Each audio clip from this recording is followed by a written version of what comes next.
calisthenics to those. And for the biomechanical extra credit option that we're doing, the sports movement that I picked is how to shoot a free throw. So basically, as we all know, free throw comes from the NBA, and it is 1 point after a foul or a floating foul. And I'm gonna try to shoot one, and let's see how well I do. If without any of the biomechanical aspects of the team we need to study right now, so let's try to make it. Yes, I did. So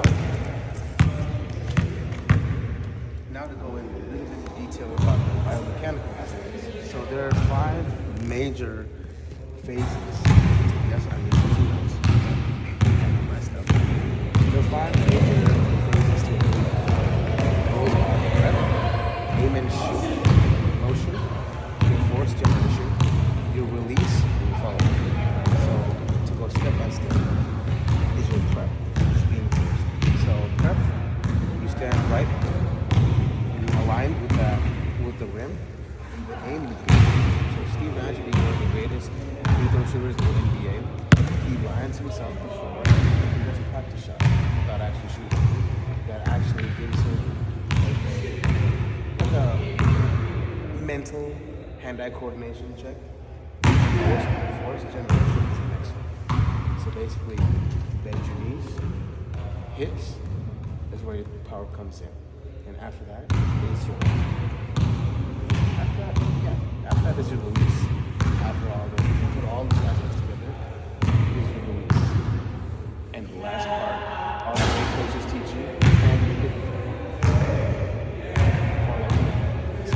all that together. Let's see if it goes in. It goes in. So there's also Newton's laws that are being applied to while shooting. The first law is that a stable base prevents unnecessary motion from side to side. If you have a stable base, you'll swing from side to side. The second law is that force applied by the legs and the arms propels the ball to go into.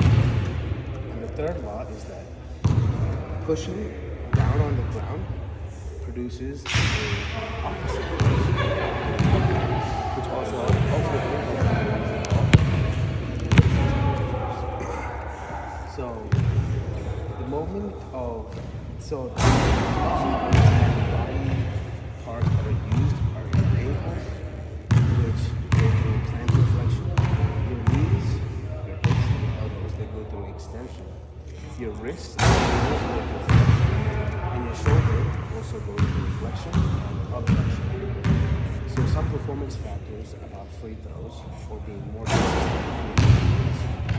consistency, the muscle memory, balance and posture, in line with the role, and visual focus. Visual focus is key. Some common errors while shooting free throws can be flat shot, and the biomechanical cause for that is a low release angle. A flat shot is just going straight, no arc, no movement. So how to correct that is proper wrist. That's how you fix the back. So a short shot is kind of common sense. That means you're not putting enough power through your legs for that shot, which is why it's short. So the correct way to do that is to use more leg power. Well, if you miss left or right, that means they either offset or that basically means if this is the center of the rim, you're shooting from the So how to fix that is align yourself with the rim perfectly straight. And if you have an inconsistent arc, which is the last error, the only thing I will tell you is repetition. Repetition will fix your inconsistent arc. And while you're taking it, find your comfort zone and take your time. So, to describe the motion, major movements that occur while shooting a free throw comes from your lower body, your torso, your shoulder joint, your elbow joint, your wrist joint, and so for the lower body, there is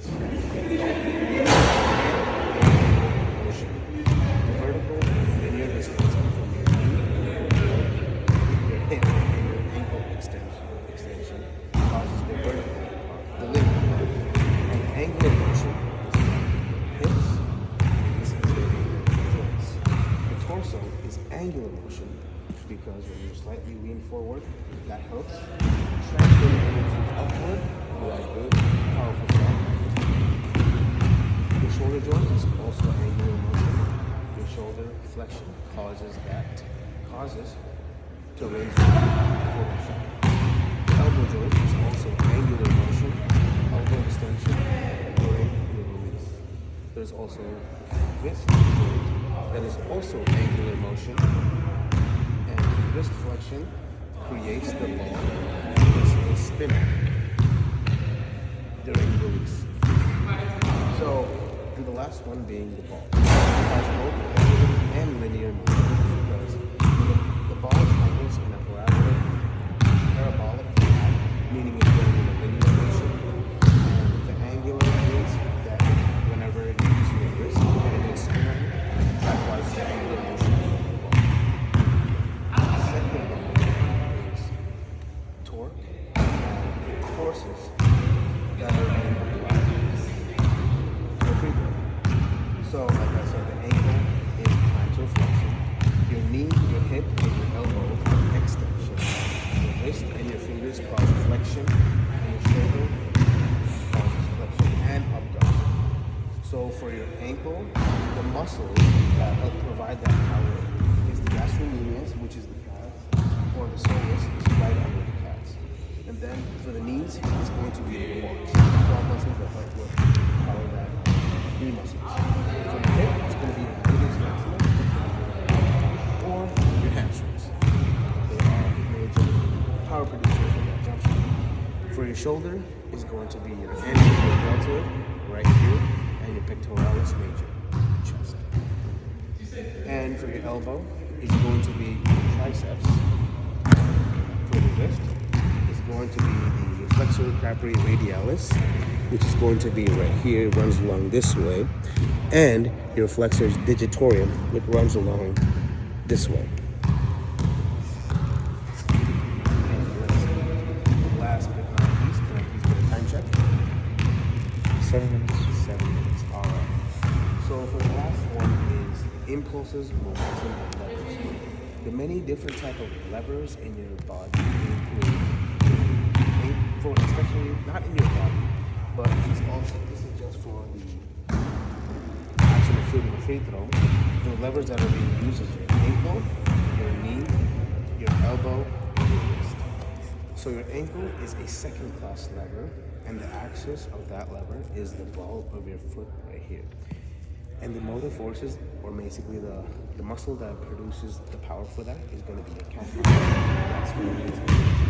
And the load that is being put onto the ankle is your elbow. So the second lever that we're going to be talking about is in your knee, which is a third-class lever, and that axis is your knee joint. And the muscle that helps produce power for that one is your quad. And the load that is put on your knee is your elbow. The elbow is the third type of lever that we're talking about. That is a third-class lever. And for the elbow, the type of joint is your elbow joint, and the muscle that brings force for that is your triceps. And the load on your triceps via the elbow to the elbow is going to be the quad and the forearm. Last but not least is the wrist, and that is also the third class lever. And the answer to that is the wrist joint right here.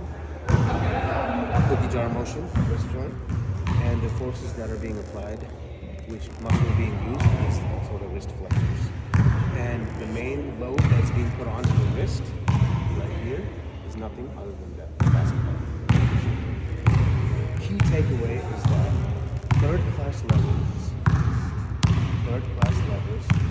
maximize speed and range of motion, and that is one of the most crucial parts of shooting form and spin control, which makes you more consistent and more efficient. Time check? 10 minutes. 10 minutes? All right. Last but not least is going to be my free body diagram. I'm also submitting this as a PDF.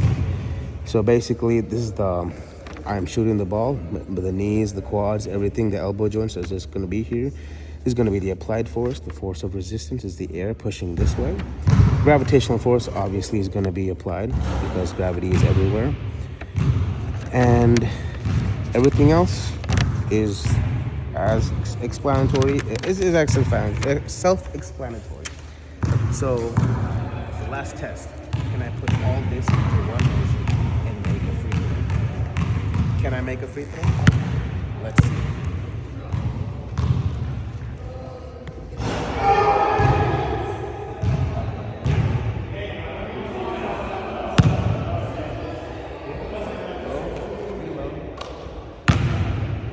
And that's it, folks.